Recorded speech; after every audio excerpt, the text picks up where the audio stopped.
Are you ready? Agility from the champion. Oh, deep six! That could be it. Delivered this deep six.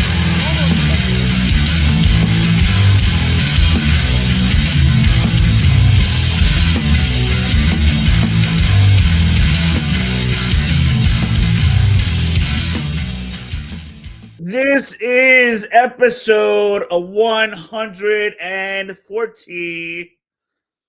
It is Wednesday, and you know what that means. For the first time in over 3 years, we are doing an AEW Dynamite review show. But tonight, I am not alone, as I am joined by a newcomer to our After That Pro Wrestling Podcast family. From Houston, Texas, we got Shiv. Yo. Shiv, how you doing, man? I'm great, man. Happy to be here, Wayne. Excited after that banger of a Dynamite, you know what I mean? Ready to break it down with you. It was a pretty enjoyable show. So, Shiv, as you have heard in the introduction, this is literally the first time we are doing an AEW Dynamite or any kind of AEW review show in over 3 years. And I want to say, since it was Double or Nothing in Vegas, when MJF decided to go fly the plane or whatever, leave town after his burial of Wardlow. So, you know, that pay-per-view. And but yeah, we are finally here, and thank you for helping us make that happen tonight. Let me tell you, like, I'm thinking it back, like the past 3 years, 4 years, ever since we did our last AEW show. Just a lot of changes, a lot of shifting life around. For me personally, a lot of shifting life around, and you know, different things going on, life events, and then WWE was getting hot, so our focus was all there. And now I feel like maybe there's a little bit of a tide turn going on with storytelling and the way AEW does things now. And even after tonight, I'm excited to watch Revolution. Tonight's actually the first time I've watched Dynamite live in quite a while, although I've been pretty much keeping up to what's going on. And we have some pretty good storylines that were built up for this Revolution pay-per-view coming up. But Shiv, before we go, before we get it started, why don't you tell us a little bit about yourself really quick? Yeah, man. So I'm a dad. I've got 2 kids. I'm out here in Houston, Texas, but I grew up in Long Island, New York. You grew up in Long Island? Strong Island, yeah. My family's from Trinidad, but we grew up in Long Island. I got family in Queens, a sister in Yonkers. Did we talk about this? No, I don't think we ever get to talk about that part of it. No. Wow. So, trust me, I wish I was there now, because I know the wrestling scene is significantly now that I've got adult money, you know what I mean? I can actually enjoy it. But yeah, no, my dad used to kind of wrestle in the Caribbean. He's a police officer. They used to make some extra money. And so he kind of got us into it as kids, just watching it. And ever since then, grew up on WWE, WCW. And then, of course, ECW was, almost like I felt like I was watching something illegal because I was a kid back then, right? And then, just kind of going through it now just, I probably say I fell into the lull with WWE, around 16, 17, around there. And then, I really kind of got into NXT, the black and gold. That really was kind of carrying me through. And then I feel like when AEW came, it really had that sort of vibe to it, and so I've been following AEW ever since their inception. So this is pretty cool to be able to talk about it now. And to your point, they've I feel like there's peaks and valleys to this wrestling stuff with AEW, especially because they're 6, 7 years old. 6, 7. No, I'm sorry, I'm older than that. But yeah, no. And so you look at it now, and you're like, wow, they're actually investing in long-term booking, long-term storylines, I feel, as opposed to just, okay, banger match. They're still doing banger matches, but I feel like there's more intentionality behind it now, and that's actually led to a better product. Yeah, I'm definitely seeing the change, the shift in how they do the storytelling, how they're setting up their matches. I mean, I can tell you right now, and we'll go into it. I could already tell you right now who's going to come out the winners of Revolution and where they're headed to. And I think a lot of that has to do with seeing this for so many years. But Yeah. I like how AEW has integrated a little bit more storytelling recently instead of just wrestling, spot. So you got to give the fans a break in between matches. You got to give your fans a break, and especially on the pay-per-view. You got because you're exhausted. to make sure like you're not overstaying your matches, like we have seen in the past. And it's not been saying it's bad wrestling. It's just a lot of the wrestling gets lost in kind of overkill, where you're just like, man, I don't have that. Not necessarily filler, but to construct a match card really takes a really good booker and psychology, because a lot can go into it. I mean, not to say it's the same matches are not the greatest, but depending on the order too, and the psychology and the timing of it all, I think they've gotten better at that. Because I mean, some of those pay-per-views, I'd be like, wow, I'll have to watch the main event tomorrow. Yeah. What was that pay-per-view that was in September? There was one pay-per-view that Full Gear? no, it was just before Full Gear. It was in between All In and Full Gear. Okay, It's so- in September. Okay, well, all out. Right in between All Out and Full Gear. Maybe it was October.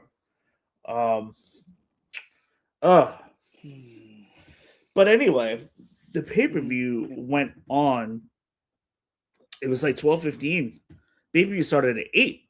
The main event had I told the guys this is 12:05. I'm dead tired. I cannot stay here for the main event. I believe it was Darby Allin main eventing. But it was just a long show.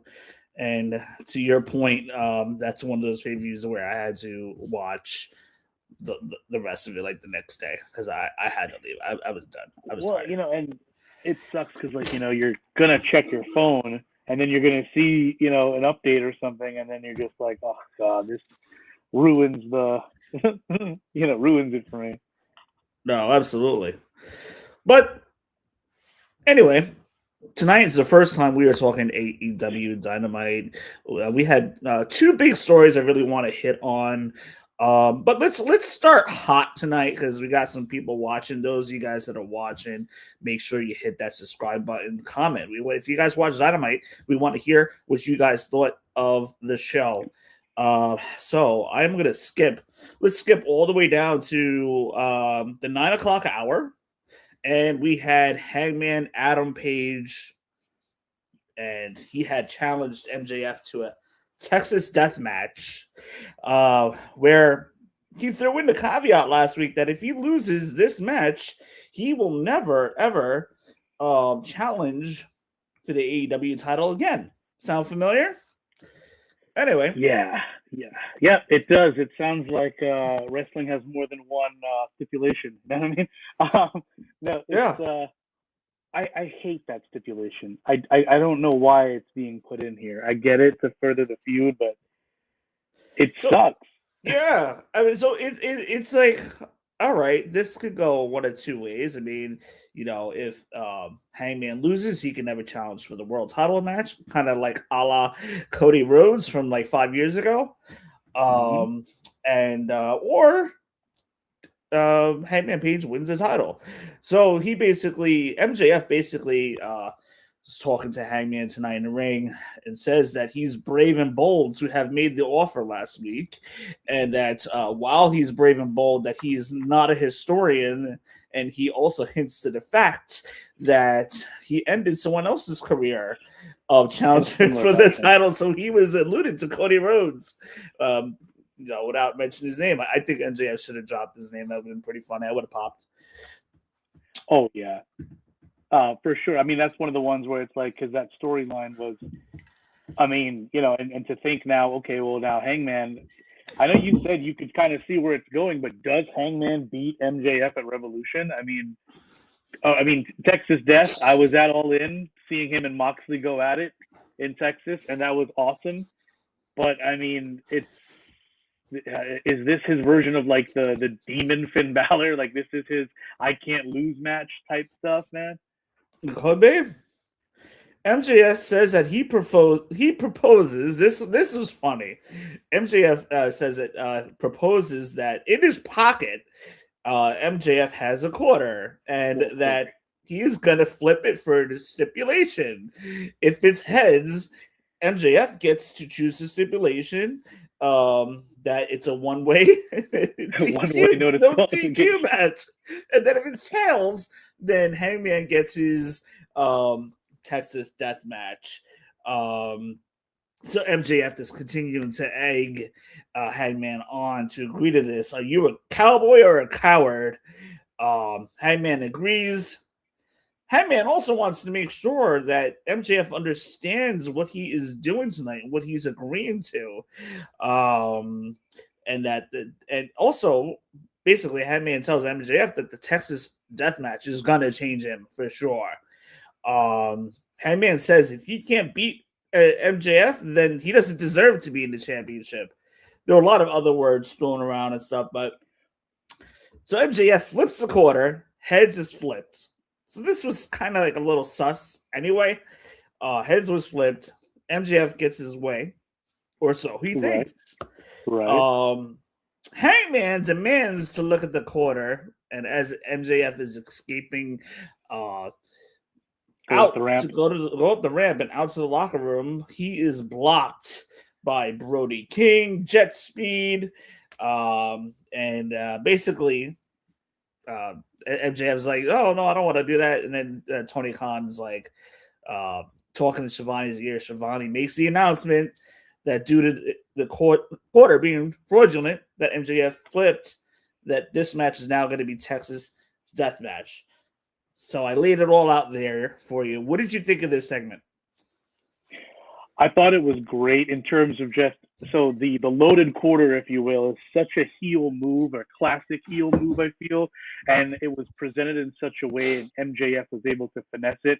I do like the fact that Jet Speed came out to have Hangman's back, so that I do. They kind of rushed that trio, in my opinion, based on Hobbs's contract.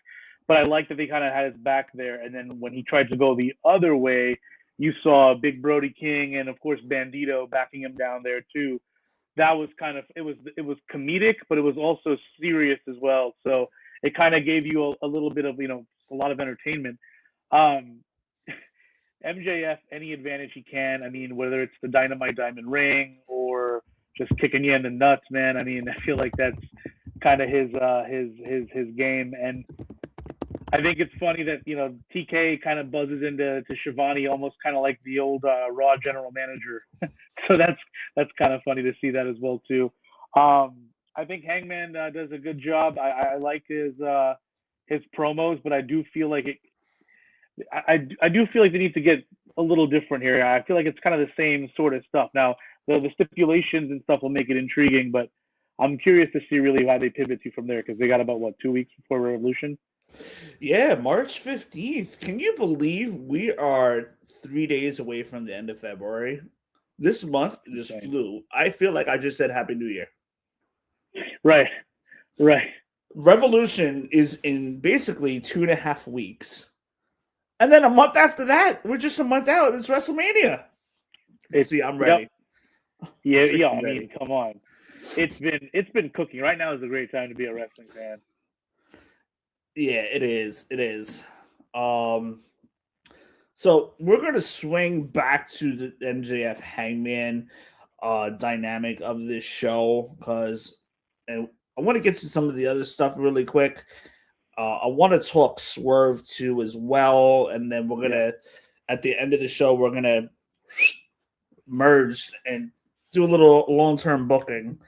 But I love the promo. So I like how Dynamite starts off with the dynamic of a couple quick promos. So you got the promos between the tag teams tonight, and I feel like that's like the second week in a row we got it with the same talent too, doing the promo. So I like how they start off Dynamite with that. It's pretty unique.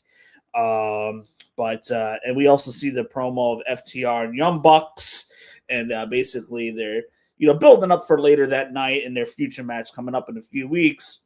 But the vignettes basically talking about how things have gotten personal with FTR and the Young Bucks. With Stokely getting super kicked by the Young Bucks, and then then on Collision, FTR, going after Papa Buck, Young Buck's parents. So Papa that Buck that and was their younger that brother, promo. the younger Buck. Yeah, I mean that's one way to say it. Like, what is this? Their 5th time going at it, or something like that? 7th time going at it. I forget how many times they fought each other, but I think that's a really good way to make it more personal. I think the super kick to Stokely, and his Stokely is just, I think, one of the best characters to really drive some heel stuff. His facial expressions, everything about him, his mannerisms, his one-liners, it's pure gold. But yeah, it was kind of funny watching their dad get beat up. I'm not gonna lie. We get a match between Moxley versus Clon. Tell me what the stipulation was on this match. I think it was if Clon goes a whole 20 minutes and they earn a shot. And it's almost like a win. Does he earn a shot at the title, or would he have won the match and won the title? No, so if he wins, then if he gets a win, then they call it the eliminator matches, right? They do that for the world title, just about any title really, but Moxley's made this Continental Championship, his run of it, kind of like, hey, I'm taking on all challengers, but you have to still beat me in order to, unless your resume kind of stacks up to it. So he'll put these on, and it's a great way for AEW to showcase other talent, because I think there was that one high spot where Clone jumped off the top rope and did that moonsault onto Moxley on the floor. I don't think I've ever seen anything like that. Now, I'm not that versed in Lucha Libre wrestling, so maybe that's a common thing. But seeing that live and just seeing some of how smooth he is, and watching Moxley, I mean, again, Mox gets the win. He looks strong, does his thing. It's furthering the Callis, Death Riders feud there. But, I mean, yeah, El Clone, it's kind of weird because he's never spoken, I don't think, but he has a very unique way of wrestling that I have not seen before, and I'm curious to see where and how. I think Callis is their Temu version of Paul Heyman, and I think that but he's such a good bad guy that I'm curious to see and he's got some killers on his stable, man. I mean, basically everybody, yeah. He really does. The talent that he has on there, honestly, Takeshita should be further along than what he already is right now. We gotta be honest. I think he's ready. He is ready for bigger things. But El Clon, great, fun to watch. Kind of reminded me of WWE's Axiom a little bit. Yeah. But we see Moxley get the win with the Paradigm Shift, followed by the Death Rider there. I mean, gets his point across straightforward, which is interesting because Moxley, I think, is now being presented more face than heel, which is fine. People are going to get behind him. I feel like it's on the fence.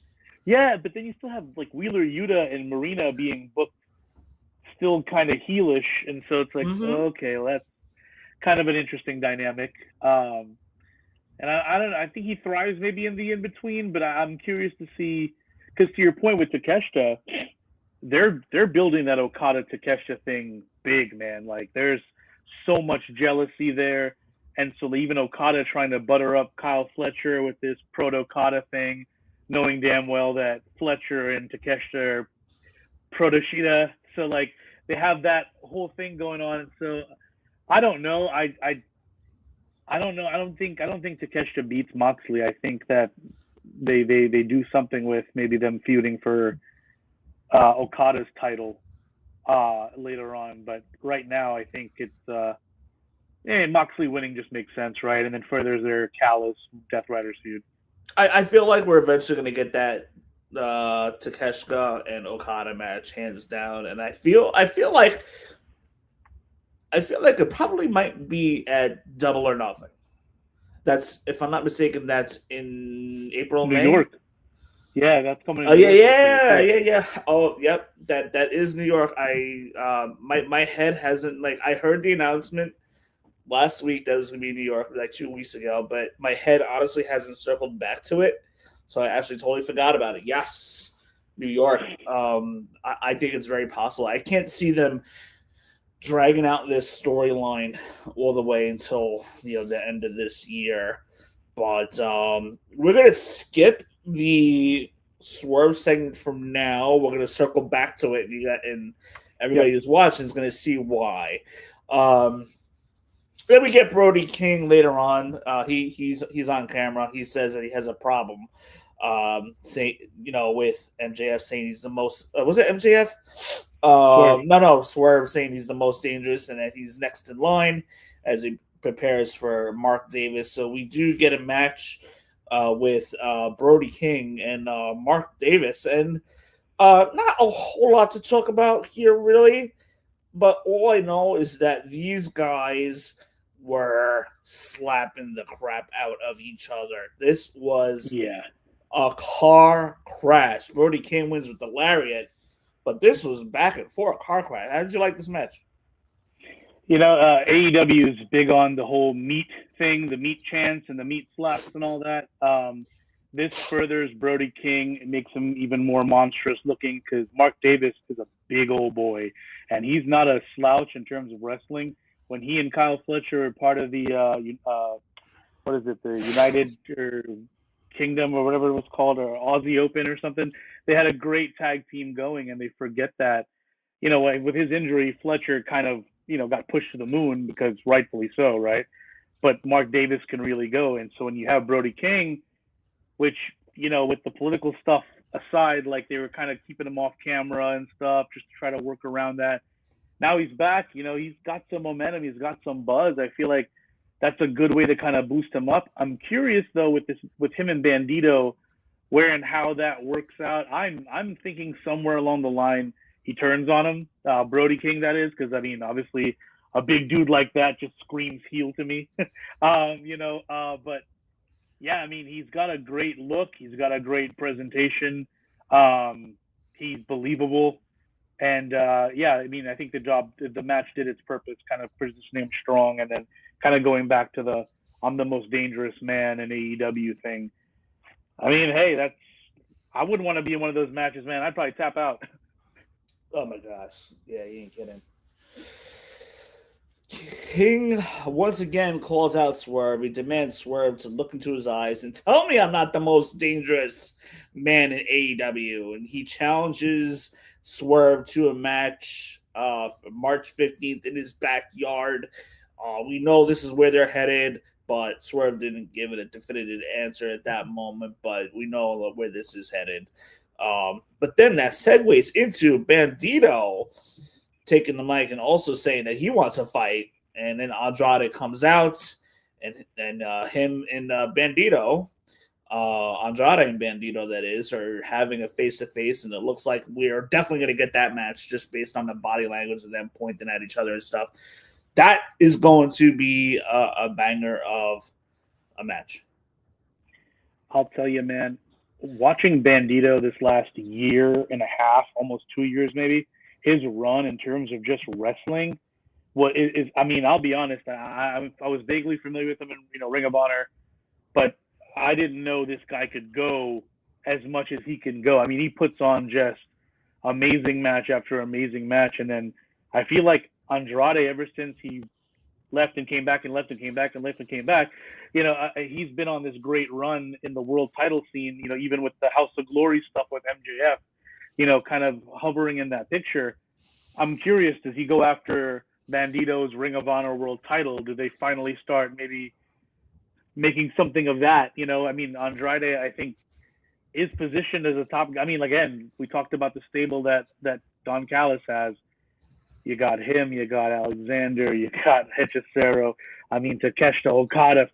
My God, man, it just goes on and on. But no, I think that Andrade, with his Peaky Blinders outfit that he came out with, whatever he was rocking today, they were pointing at each other. He did the little gun thing. He caught it. Cute. I think it's great. Nah, no need to, try to have these guys butcher through a promo. Nope. Yeah, we want to see it. We'll sign us up. We want to see the match because we know it's just going to be a banger. We see Tommaso Fletcher, Kyle Yeah. Fletcher, addressing Tommaso backstage. Fletcher says, "Be careful what you wish for. You came from he didn't say WWE, but basically saying you came from WWE and came here against the best and fell short." And basically, Fletcher tells him, "You ain't coming anywhere near this belt anytime soon." And then that's to your point before. That's where enter Okada. And Okada considers Fletcher a friend and proposes that they team up. And then they both shake on it. So we'll see what we get out of that. I would imagine we'll probably see Tommaso and Fletcher again at some point. Or maybe that's just Tony Khan's way of saying that, okay, we're done with this feud. We'll have something else with Tommaso and Fletcher. They'll go their own separate ways. So we'll have to see how that books. So that can go either way. Right.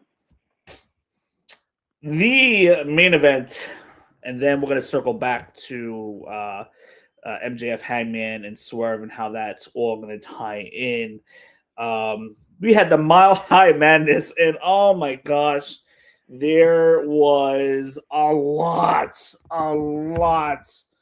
going on in this match. It was nonstop. One of those things you can't look away from.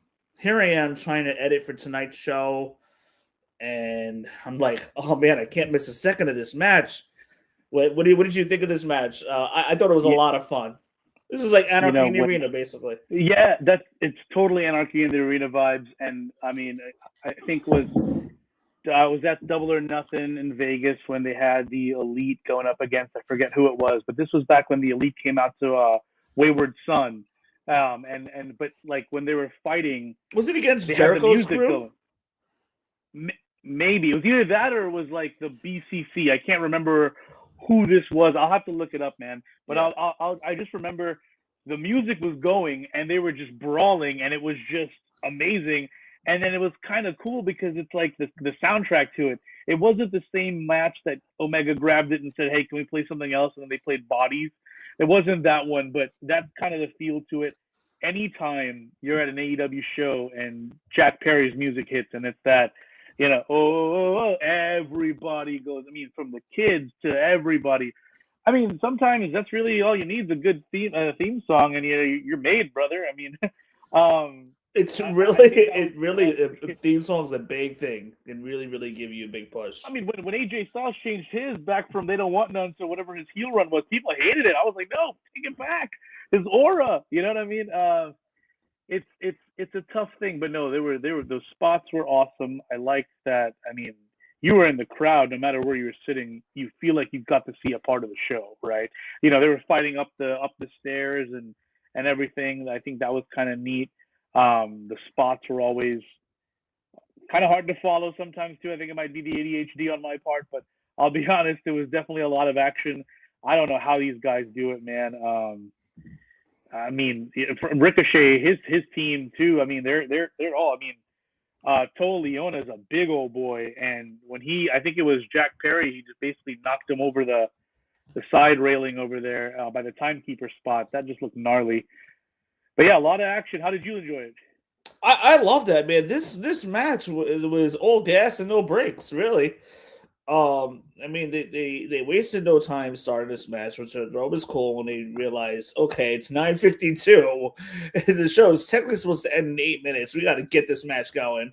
So thankfully, they were allotted extra time. Thank God I watched this on HBO Max because my DVR would have cut out at 10 p.m. even, and I would have lost a lot of that. But yeah, basically the match starts off with Jack Perry being attacked by the opposite team, FTR and the Demand, and then everybody at Jack Perry's team comes out, the Rascals and Young Bucks, and we are off to the races. I loved how towards the beginning of the match, FTR was using Stokely as a battering ram and the wheelchair shoving Matt Jackson down the stairs.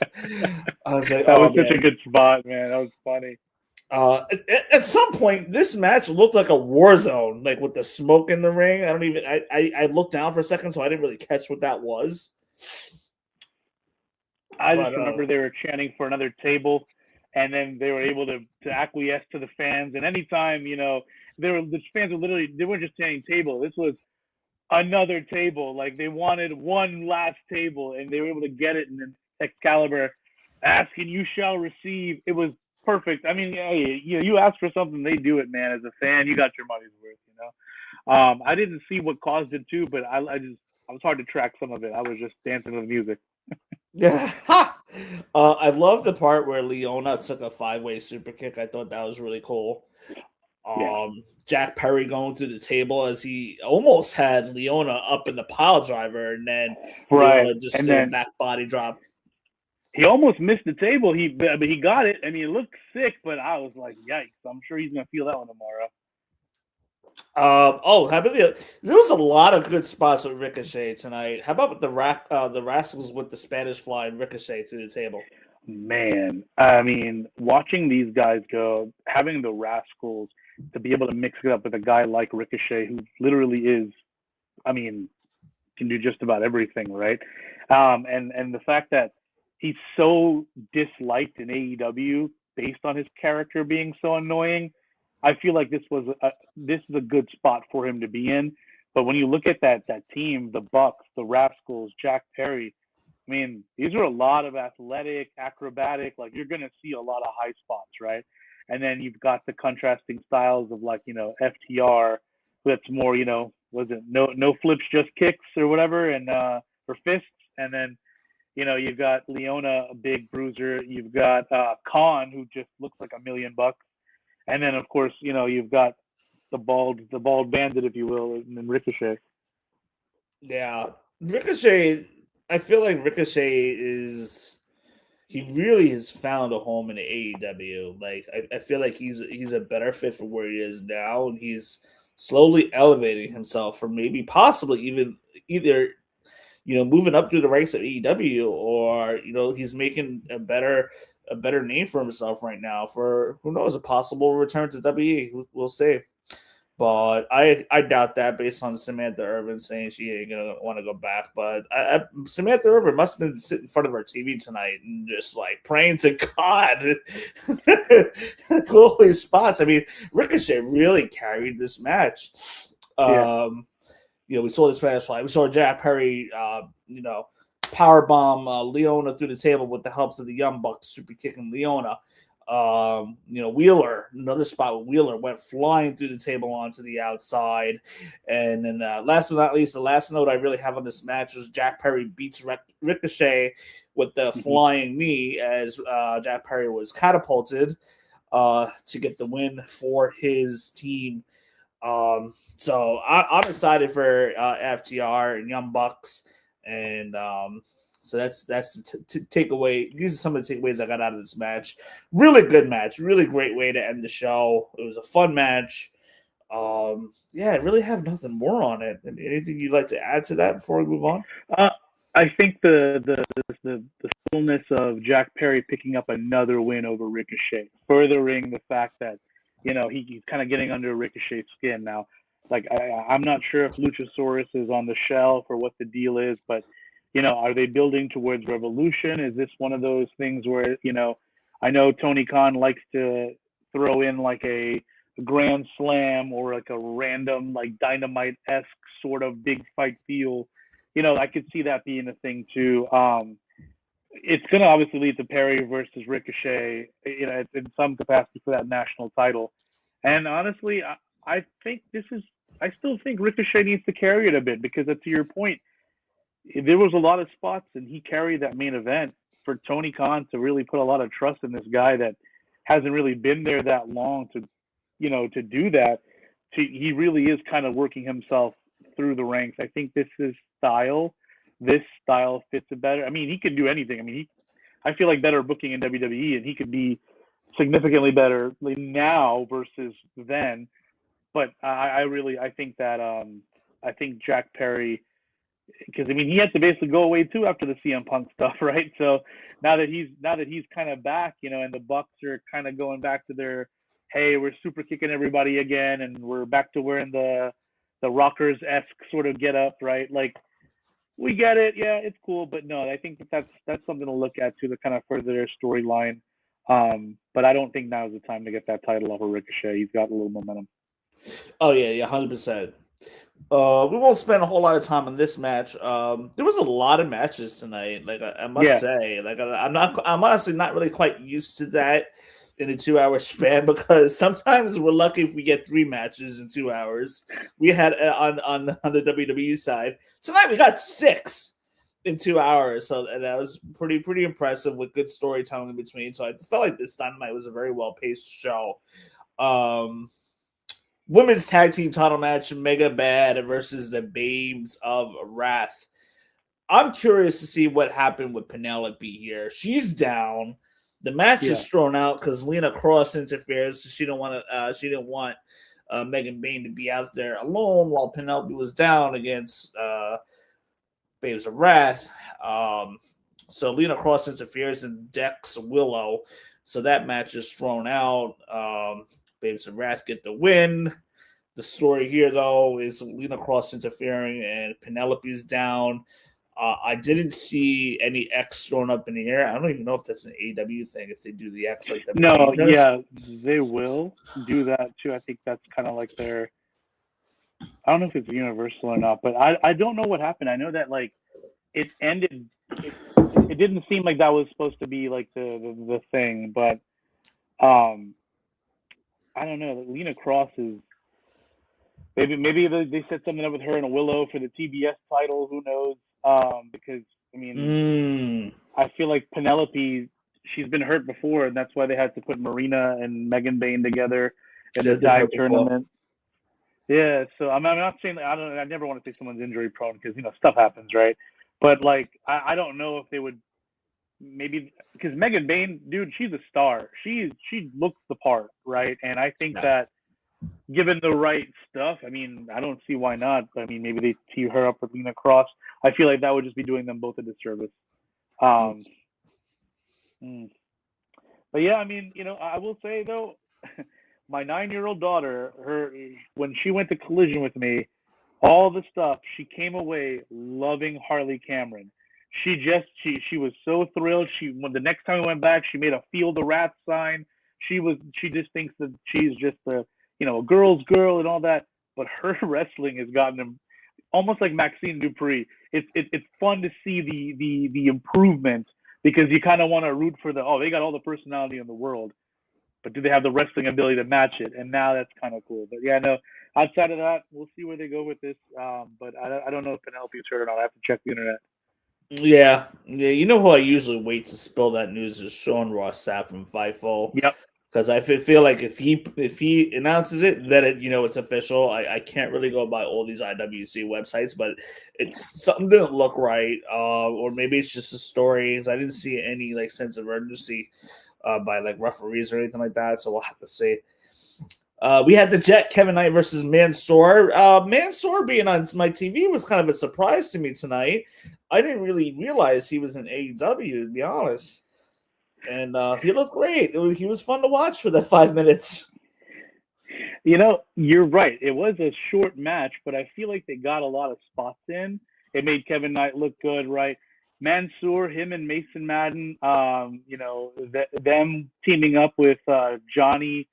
Well, I guess now he's Johnny TV. He was Johnny Nitro, Johnny Mundo, Johnny TNA, right? Johnny Impact.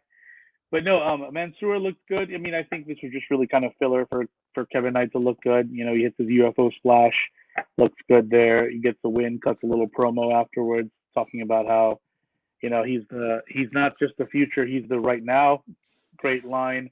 We'll see. I know him and him and Speedball were a great tag team actually, and really good individual wrestlers. I loved how they put them in the Continental Classic. And the fact that they gave Kevin Knight a win over Okada in that too was really, that was my, oh wow, moment because I wasn't expecting that. But now seeing this, and then again, he says if Hangman wins, he wants to be first in line for him. Hey, that's cool too. But there's a lot of moving parts there, like where and how. But yeah, no, Mansoor, man, still got it. Yeah, no, he was great. Another match we had was Orange Cassidy versus Gabe Kidd. A lot of physicality in this match between the two of them. I haven't watched too many Gabe Kidd matches, so I don't really know what my feelings are on him yet. But he brings the intensity, to his matches from what I've seen. Strange way of making his entrance, which I thought was kind of weird, but it was a really good match. I mean, we see Gabe Kidd as the match goes on with Orange Cassidy kicks out a beach break. It's very, very back and forth.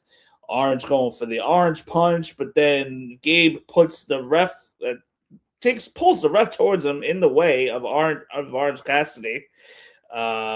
And then behind the ref's back, we see Gabe gouge Orange Cassidy's eyes, followed by a pile driver onto Orange Cassidy for the win.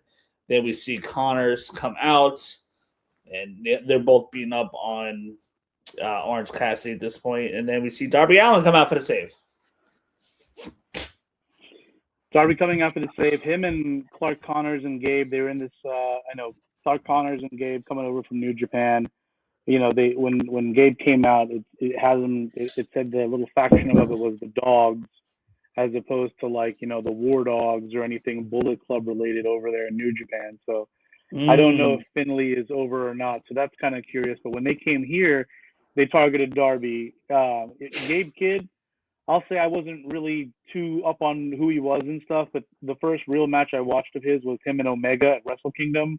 I think it was either last year or the year before. It was one of Kenny's first matches back. And that match was I was a Gabe Kidd fan after that. Listening to his theme song coming out of the Tokyo Dome, 2 years in the dojo, I mean, everything about it was kind of dope. His facial expressions, he's definitely a little off. And I think that's going to be great for his heel work. But no, Darby gets in there. You see Orange Cassidy kind of throwing the Superman punch. So, do we have a tag team forming here maybe with Orange Cassidy and Darby? That's what I think. Further Gabe. Yeah, you know what I mean? That'd be an interesting little team there. I mean, I guess there's the skater vibe. Yeah. I definitely think they're clearly building to a tag team match between the two. Maybe it's for Dynamite. Maybe it's for pay-per-view. We'll have to see. Oh, they love a 10 match pay-per-view. 5 hours. But I will say though, the 5 hour pay-per-view that had my attention for most of the time, and maybe it's because of the time of day, was All In. I think it was All In Texas. Yeah. That I almost actually went to that show. Just I couldn't really get the timing off to get off of work to go. But that was a show me and my buddy we had our eyes on. And plus with WrestleMania looming, we kind of wanted to be prepared for that too. So I didn't go to that, but that sitting home and watching that TV, it was an easy show to take in for sure. And I think it had a lot to do with time of day too. It was a good show. Okay, so this is the segment where I wanted to get to. All right, and you're gonna see how we're gonna tie this in to Hangman and MJF, because I believe this is a layered storyline here. But Prince Nana comes out and demands Nigel, Shivani, and Excalibur to get off the table and get away. And then he introduces Strickland, and Strickland gets up on the commentator's table. And Swerve Strickland gets that mixed reaction from the crowd. So he's not getting all boos, but there's some boos in there for sure. Swerve wanted Kenny to know what happens next is on him if he got in his way. And that basically Swerve just went on an all-out attack on Kenny Omega last week. And And he basically goes on to say, by defeating you, Kenny Omega, I am back in line for AEW title. And that he's a man of his word, and by putting him down. And he challenged him as a threat, and he sees Omega as a threat. He says he's going to live life now, going forward with no regrets, and that when he did bad things, he said he had regrets, but also he realizes later on that like he was when he was doing those bad things, that he was on top of AEW, which he was killing it. And he basically in closing for that promo, he basically reminds everyone who the most dangerous man in AEW is. So this is why I kind of put this promo last in our conversation tonight, because I can see a little bit of where this is going. We're gonna have Hangman and MJF, and then as our second main match of that night, probably the second, one of the most second biggest match, maybe third. You're gonna have Swerve versus Brody King, which I believe Swerve is going to get on his winning ways here and continues winning ways, and by winning that match, they also planted seeds tonight. They also planted seeds with him and Hangman. There was some hints dropped, which is why I believe Hangman is beating MJF for that title to get to Swerve versus Hangman at a future big pay-per-view, possibly Double or Nothing. Unless there's a pay-per-view, unless there's a good pay-per-view in between there. No, I hear you. I think that's anytime you have Swerve and Hangman, the chemistry those guys have, we could watch them fight forever, right? I mean, he burned down his house, for God's sakes, right? Like, there's stuff there. Now, in this little tournament-esque leading up to the, Hangman MJF Revolution main event, you had when you had Omega, you had Hangman, and you had Swerve in the ring, you kind of see, well, Kenny and Hangman are buddies, and Hangman and Swerve respect each other, but Kenny and Swerve, they don't really care for one another necessarily. Like, it is what it is. And so now that, Swerve does, basically beats the brakes off of Kenny, which gives Kenny some time off, I guess. Now, after Hangman wins, if he does in fact win, I'd imagine MJF gets written off because, Texas death, right? You can't show up to work the next day and say, hey, I'm clocking in. You know what I mean? So, yeah, I could see that being but then obviously, to your point, they have to drag it out, right? Because there's no way they would be able to just say, give the title. I don't know if they're going to be doing the hot potato with the world championship.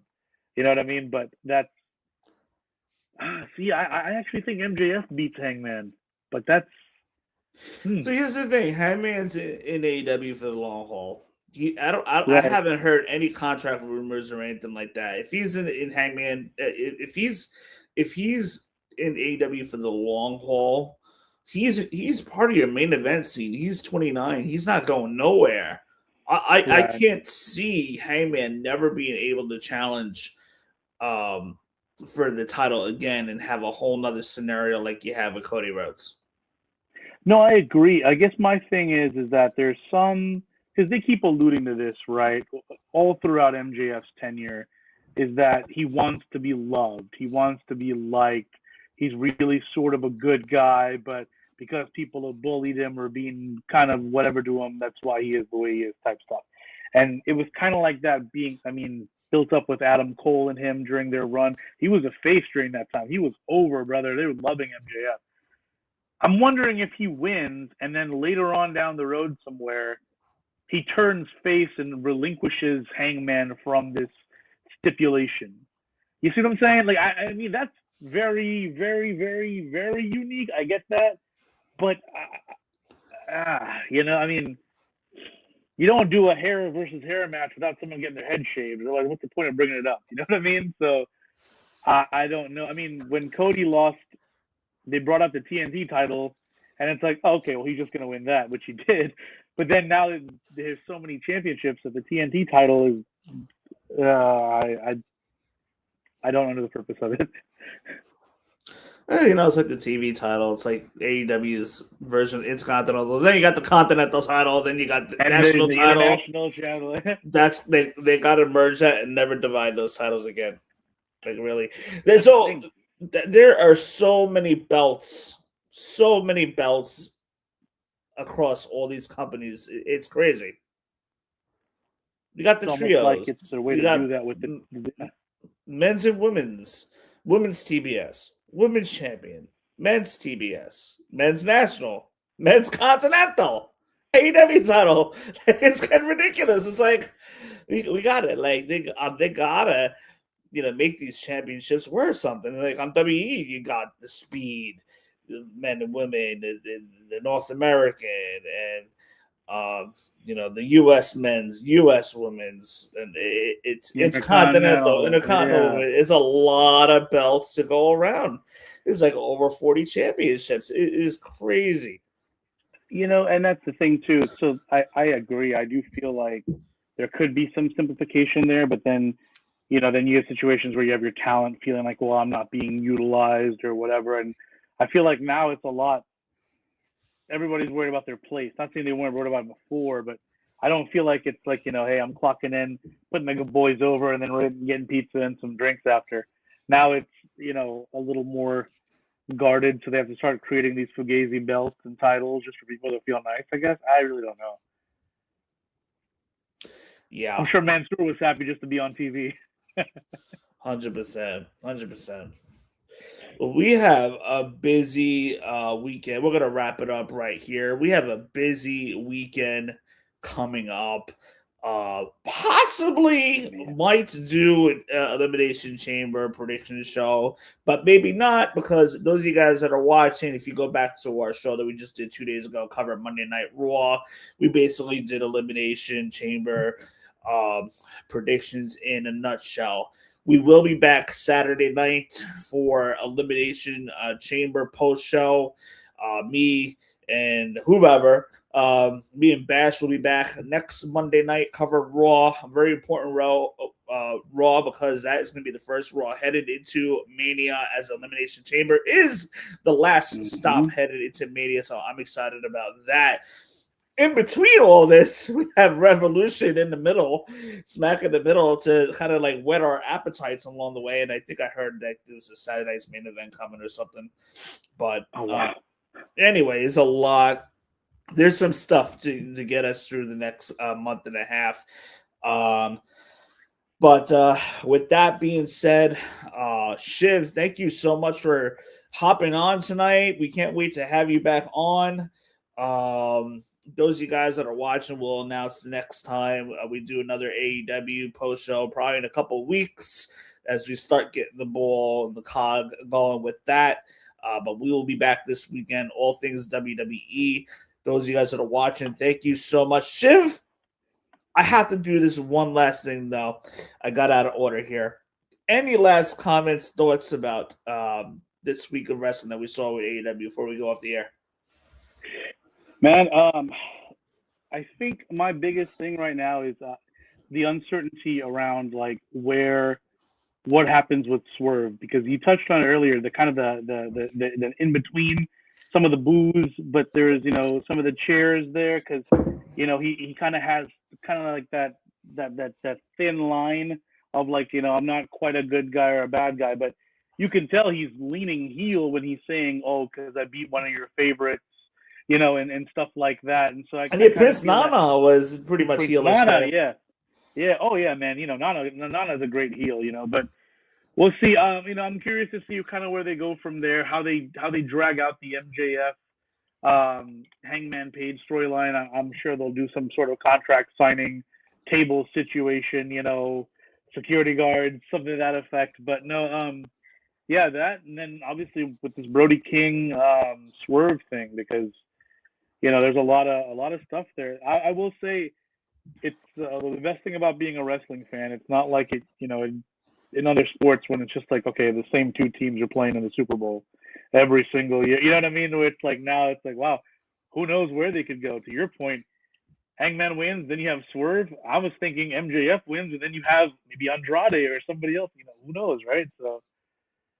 Oh, But, and to your point, and that's another thing too is with AEW roster, I've often complained how they have such a large roster and it's hard to keep up with at times, except for a couple people that they intentionally feature every week, like your Darbys, your Moxleys, and Hangman and Swerve.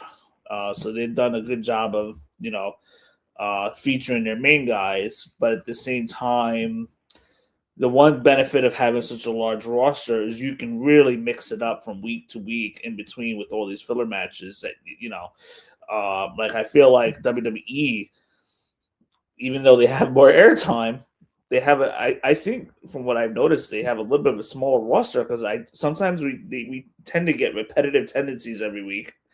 As with AEW, we don't really see a whole lot because they have such a large roster, but meanwhile they're trying to squeeze everybody on amongst their main featured guys in a shorter amount of time too.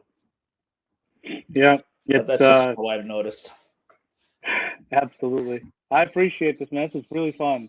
Yeah, man. Anyway, thanks again for hopping on. Those of you guys that are watching, thank you so much. And we will be back this Saturday, immediately following Elimination Chamber. I'd say around 10:30, 11 o'clock Saturday night. And those of you guys that are watching, we will catch you soon.